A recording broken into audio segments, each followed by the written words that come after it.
नमस्कार दोस्तों, स्वागत है विकिपीडिया में। आज की वीडियो में हम पांचवें गुरु अर्जुन देव जी के बारे में बात करेंगे। इसी तरह की वीडियो देखने के लिए आप हमारे चैनल को सब्सक्राइब कर देना और वीडियो को लाइक और शेयर जरूर कर देना।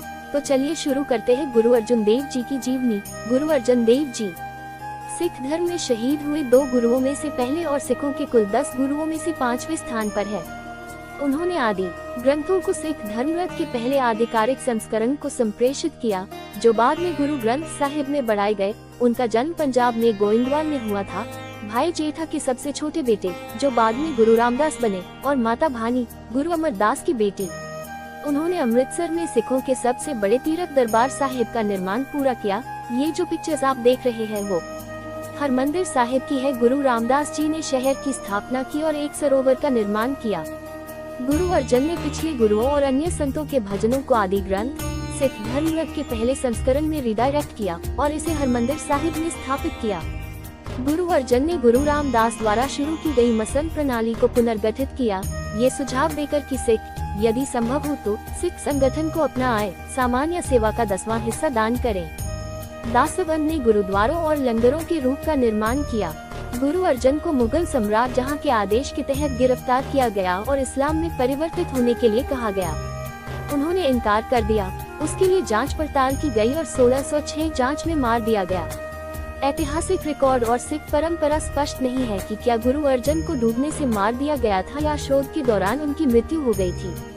उनकी शहादत को सिख धर्म के इतिहास में एक ऐतिहासिक घटना माना जाता है। गुरु अर्जुन का जन्म गोइंदवाल में बीबी भानी और जेठा सोढ़ी का घर हुआ था। बीबी भानी गुरु अमरदास की बेटी और उनके पति जेठा सोढ़ी को बाद में मिले गुरु रामदास के नाम से जाना जाने लगा। गुरु अर्जुन का जन्म स्थान अब गुरुद्वारा चौबार साहिब के रूप में स्मारक है। उनके 2 भाई थे, पृथ्वी चंद और महादेव। अलग अलग सिख अपने जन्म वर्ष को 1553 या 1563 के अनुरोध हैं। बाद में रहने वाले की सहमति से जन्म के वास्तविक वर्ष के रूप में स्वीकार किए जाते हैं और 15 अप्रैल को जन्म तिथि के रूप में स्वीकार किए जाते हैं। गुरु अर्जुन ने अपने जीवन के पहले 11 साल गोइंदवाल में और अगले 7 साल अपने पिता के साथ रामदासपुर में खींचे। सिख परंपरा के अनुसार वह अपने पिता द्वारा अपने पहले चचेरे भाई सहीमल के बेटे की शादी में शामिल होने के साथ साथ एक सिख मंडली की स्थापना के लिए भेजे जाने के बाद अपनी युवावस्था के दौरान लाहौर में 2 साल तक रहे थे। उन्हें अपने पिता की मृत्यु के बाद 1581 में सिख गुरु के रूप में नियुक्त किया गया था। गुरु रामदास सोढ़ी उप जाति के खत्री थे। गुरु अर्जुन के उत्तराधिकार के साथ गुरु रामदास के सोढ़ी परिवार में गुरु पद बना रहा। गुरु रामदास ने 5वें गुरु के रूप में सफल होने के लिए सबसे कम उम्र के अर्जुन को चुना।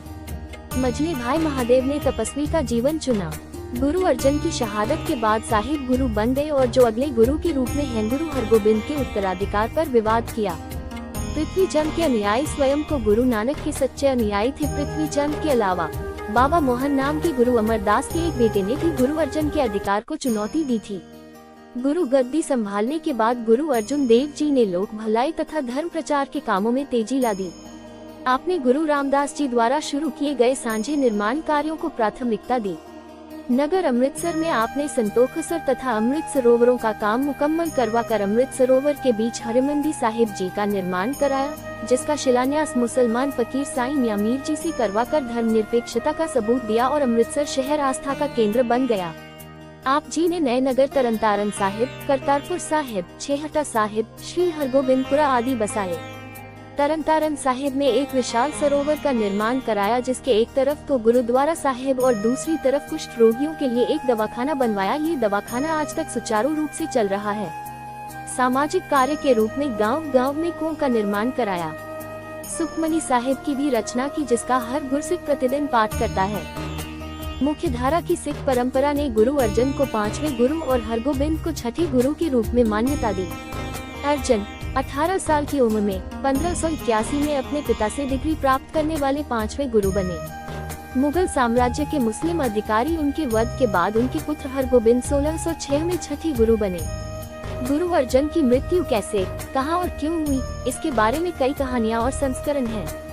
वैकल्पिक संस्करणों में मुगल सम्राट जहांगीर और उनके बेटे के बीच संघर्ष में गुरु अर्जुन की भूमिका के बारे में कहानियां शामिल हैं, जहां जजीर को एक पितृसत्तात्मक तख्तापलट की कोशिश करने का संदेह था। एक वैकल्पिक संस्करण चंदू शाह नामक जगीर के एक हिंदू मंत्री की भूमिका पर प्रकाश डालता है। वह एक संस्करण में चंदू शाह की बेटी से अपने बेटे हरगोबिंद से शादी नहीं करने के लिए गुरु अर्जन से बदला लेता है। एक अन्य लाहौर संस्करण में चंदू शाह वास्तव में जहांगीर को 200,000 रुपए का भुगतान मुस्लिम द्वारा शोधन और मृत्यु को जीतने से रोकता है, लेकिन फिर उसे घर रखता है और उसे अपनी मृत्यु की घाट उतारता है। कहानी के कई वैकल्पिक संस्करण जहांगीर और मुगल साम्राज्य को किसी भी जिम्मेदारी से मुक्त करने की कोशिश करते हैं, लेकिन 17वीं शताब्दी की शुरुआत के दस्तावेज में इसका कोई निशान या समर्थन नहीं है। गुरु अर्जन के पिता गुरु रामदास ने रामदास सरोवर नामक एक बड़े मानव निर्मित जलकुंड के चारों ओर रामदासपुर नाम की शहर की स्थापना की।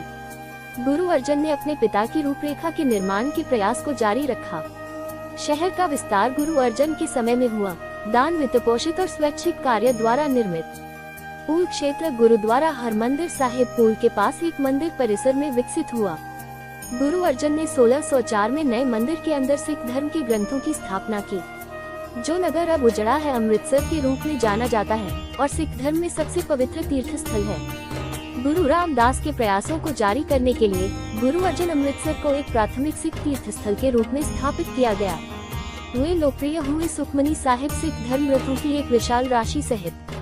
गुरु अर्जन को कई अन्य रूपरेखा परियोजनाओं को पूरा करने की श्रेय दिया जाता है, जैसे संतोखसर शांति की झील और गोमसर गोमदिगा की झील जैसी जल निकासी, तरनतारन, सतरपुर और हरगोबिंदपुर के शहरों की स्थापना। 1581 और 1589 के बीच उनके गुरुत्व के पहले दशक के दौरान दासवंत दान के साथ हरमंदिर साहिब को पूरा करते हुए समुदाय के लिए एक रैली स्थल और सिख गतिविधि के लिए एक केंद्र और आदि ग्रंथ की किस्त के लिए एक जगह बनाई गई। गुरु अर्जन भी पंजाब में माझा और दोआबा के दौरे पर गए, जहां उन्हें कस्बे मिले। पंजाब के मुख्य क्षेत्र में उनके केंद्रीय स्थान के कारण सिखों की श्रेणी घोषणा, विशेष रूप से जाट किसानों के बीच, और उनके लिए समृद्धि का एक स्तर पैदा होगा।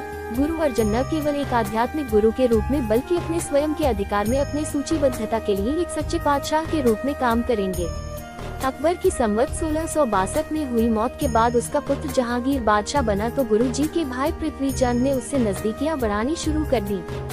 जहांगीर गुरु जी की बढ़ती लोकप्रियता को पसंद नहीं करता था। उसे यह बात बिल्कुल पसंद नहीं आई कि गुरु अर्जुन देव जी ने उसके भाई खुसरो की मदद क्यों की।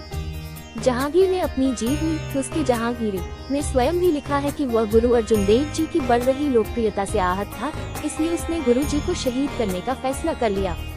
गुरु अर्जुन देव जी को लाहौर में 30 मई 1606 को भीषण गर्मी के दौरान यासा व सियासत कानून के तहत लोहे की गर्म तवी पर बिठाकर शहीद कर दिया गया। यासा व सियासत के अनुसार किसी व्यक्ति का रक्त धरती पर गिराए बिना उसे यातनाएं देकर शहीद कर दिया जाता है। गुरु जी के शीश पर गर्म गर्म रेत डाली गई। जब गुरु जी का शरीर अग्नि के कारण बुरी तरह से जल गया तो आप जी को ठंडे पानी वाले रावी दरिया में नहाने के लिए भेजा गया, जहां गुरु जी का पावन शरीर आलोक हो गया। जहां आप ज्योति ज्योत समाये उसी स्थान पर लाहौर में रावी नदी के किनारे गुरुद्वारा डेरा साहिब, जो अब पाकिस्तान में है, का निर्माण किया गया है। गुरु अर्जुन देव जी ने लोगों को विनम्र रहने का संदेश दिया। आप विनम्रता के पुंज थे, कभी भी आपने किसी को भी दुर्वचन नहीं बोले। गुरु अर्जुन देव जी का संगत को एक और बड़ा संदेश था कि परमेश्वर की रजा में राजी रहना। जब आपको जहांगीर के आदेश पर आग के समान तप रही तवी पर बिठा दिया, उस समय भी आप परमेश्वर का शुक्राना कर रहे थे। इसी के साथ ही हमारी ये वीडियो भी समाप्त होती है। अगली वीडियो में हम छठी गुरु हरगोबिंद जी के बारे में जानकारी प्राप्त करेंगे। इसी तरह की वीडियो को देखने के लिए आप हमारे चैनल को सब्सक्राइब कर लेना और वीडियो को जरूर कर देना। धन्यवाद।